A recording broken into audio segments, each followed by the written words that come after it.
OTR या one time registration में applicants को रजिस्टर करना अनिवार्य है। इसके बाद उन्हें अपना प्रोफाइल बनाना होगा जिसमें उनकी जानकारी, शिक्षा सर्टिफिकेट्स होंगे। यूजर्स अपने डैशबोर्ड में सभी वैकेंसीज को देख पाएंगे अथवा अपनी योग्यता के अनुसार यूजर सभी वैकेंसीज के अगेंस्ट एक क्लिक पर अप्लाई कर सकेंगे। फीस की ऑनलाइन पेमेंट के बाद वह अपने डैशबोर्ड में ही सारी जानकारियां प्राप्त कर सकेंगे, जैसे कि admit card, examination schedule, results इत्यादि। आइए अब हम इस वन टाइम रजिस्ट्रेशन के मॉड्यूल को एक बार प्रैक्टिकली डन करके देखते हैं। सबसे पहले कैंडिडेट को न्यू रजिस्ट्रेशन लिंक पर क्लिक करना है। हमारे पास कुछ इस तरह का फॉर्म खुल जाएगा। सबसे पहले फील्ड में हमें ईमेल एड्रेस के लिए पूछा जाएगा, जिसमें हम अपना एक वैलिड ईमेल आईडी डालेंगे और इस पे हमें एक ऑथराइजेशन लिंक प्रोवाइड होगा। नेक्स्ट फील्ड में हमें अपना मोबाइल नंबर एंटर करना है। मोबाइल नंबर भी वैलिड होना चाहिए क्योंकि इसी पर हमें OTP आएगा। नेक्स्ट फील्ड है सिक्योरिटी क्वेश्चन, जो हमें बाद में अकाउंट को रीजनरेट करने के लिए काम आएगा। पासवर्ड फील्ड में हम पासवर्ड सेट करेंगे और कंफर्म पासवर्ड में उसी पासवर्ड को फिल करेंगे जो हमने अपने पासवर्ड में सेट किया है। इसके बाद हम सिक्योरिटी की फिल करेंगे। आई एग्री पर चेक करके रजिस्टर बटन पर क्लिक करेंगे और हमें एक लिंक हमारी ईमेल आईडी और एक SMS हमारे मोबाइल पर पहुंच जाएगा, जैसा कि आप स्क्रीन पर देख पा रहे हैं। अब हमें अपनी ईमेल आईडी ओपन करनी है। इस पर हमें एक लिंक प्रोवाइड था, उस पर हमें क्लिक किया है। इसके बाद हमें ये अकाउंट एक्टिवेशन पेज आ गया है। यहाँ पर हमें OTP फिल करना है जो हमें मोबाइल पर रिसीव हुआ है। इसके बाद हम सबमिट बटन पर क्लिक करेंगे और अब हमारी जो रजिस्ट्रेशन है वो सक्सेसफुल हो चुकी है। अब हम साइन इन करते हैं जो हमें रजिस्ट्रेशन की थी उस ईमेल आईडी से, और पासवर्ड भी हम वही फिल करेंगे जो हमने रजिस्ट्रेशन करते हुए सेट किया था। कैप्चा एंटर करके हम लॉगिन बटन पर क्लिक करेंगे तो हमारे सामने ये प्रोफाइल अपडेशन का इंटरफेस इस तरह से खुल जाएगा। इसमें हमारे पास 6 कैटेगरीज है, जैसे कि personal information, contact information, education qualification, upload images, work experience और डॉक्यूमेंट्स। हम ये नोटिस कर लेते हैं कि जो भी फील्ड स्टार सिंबल से डिनोटेड है वो सभी मैंडेटरी फील्ड्स है, और हैश फील्ड्स वो फील्ड्स है जो हम एक बार फिल कर लेंगे और सेव कर लेंगे तो बाद में हम उसे चेंज नहीं कर सकते। तो सबसे पहले हम नेम फिल कर रहे हैं जो एप्लीकेंट का नेम है। उसके बाद डेट ऑफ बर्थ, इसके बाद हम जेंडर सिलेक्ट करेंगे। अब हम फादर्स नेम और देन मदर्स नेम फिल करेंगे। इसके बाद हम मैरिटल स्टेटस टिक करेंगे, whether it is single, married, divorce, जो भी है। इसके बाद हम अपना आइडेंटिफिकेशन मार्क फिल करेंगे।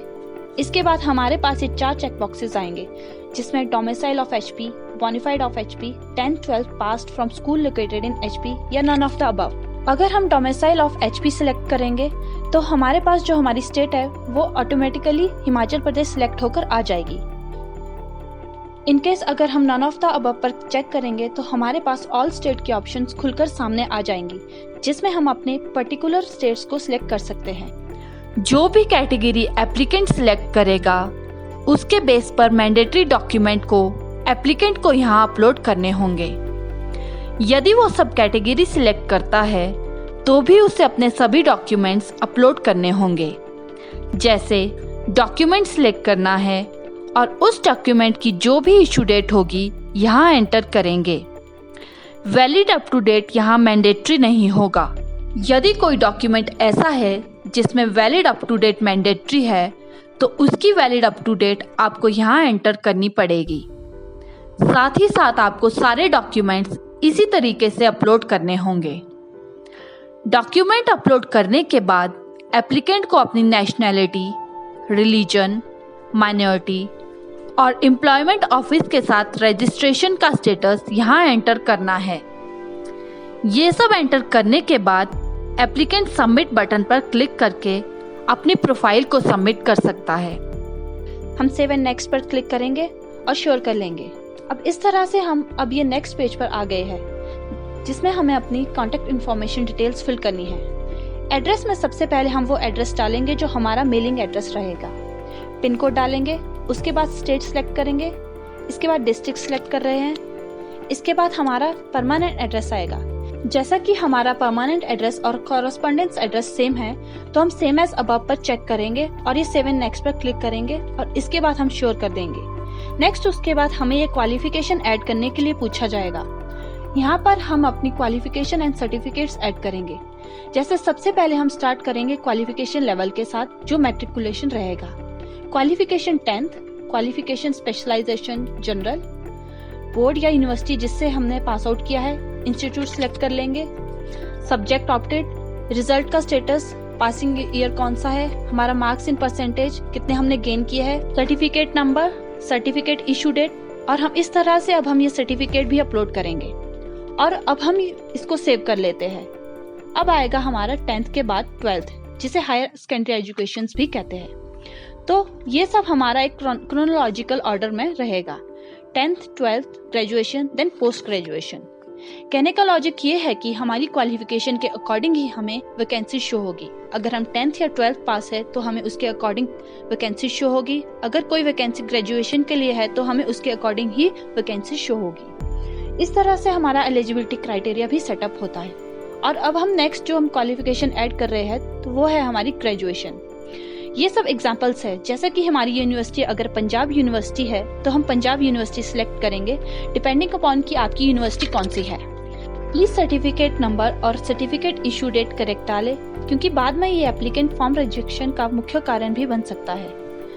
नेक्स्ट अब हम यहाँ पर सिग्नेचर और पासपोर्ट साइज फोटो अपलोड करेंगे। जैसे कि कुछ क्राइटेरिया है जो आप सामने स्क्रीन पर देख पा रहे हैं। अब हम इसको सेव एंड नेक्स्ट करेंगे। जैसे कि मेरा वर्क का एक्सपीरियंस कोई भी नहीं था तो हमने इसे नो करके इसको फाइनलाइज कर दिया है। सारी प्रोफाइल भरने के बाद जो भी डॉक्यूमेंट उस एप्लीकेंट ने पर्सनल प्रोफाइल में सिलेक्ट किए होंगे वो सभी डॉक्यूमेंट आपको यहाँ इस तरीके से दिखाई देंगे। अगर एप्लीकेंट अपने डॉक्यूमेंट को चेंज करना चाहता है तो यहाँ से डिलीट करके इन डॉक्यूमेंट्स को रीअपलोड भी कर सकता है और साथ ही साथ व्यू भी कर सकता है। सभी डॉक्यूमेंट्स इस डॉक्यूमेंट सेक्शन में ही रिफ्लेक्ट होंगे। फाइनल सबमिशन के बाद हमारी प्रोफाइल कुछ इस तरह से खुलकर सामने आ जाएगी। नेविगेशन बार में फीस, ट्रांजैक्शन, आंसर की और भी कुछ सपोर्ट्स आपको दिख रहे हैं और राइट साइड पे एलिजिबल एडवर्टाइजमेंट और ऑल एडवर्टाइजमेंट शो हो रही है। एलिजिबल एडवर्टाइजमेंट वो एडवर्टाइजमेंट है जो हमारी क्वालिफिकेशन लेवल के अकॉर्डिंग शो हो रही है और ऑल एडवर्टाइजमेंट हमारी सभी वैकेंसीज के लिए एडवर्टाइजमेंट शो होगी जो HPPSC की तरफ से पब्लिश्ड होगी। Thank you. अब हम अपनी आने वाली नेक्स्ट वीडियो में ये देखेंगे कि हम अपनी एलिजिबिलिटी क्राइटेरिया के अकॉर्डिंग वैकेंसी को किस तरह से अप्लाई कर सकते हैं और फी पेमेंट कैसे होगी।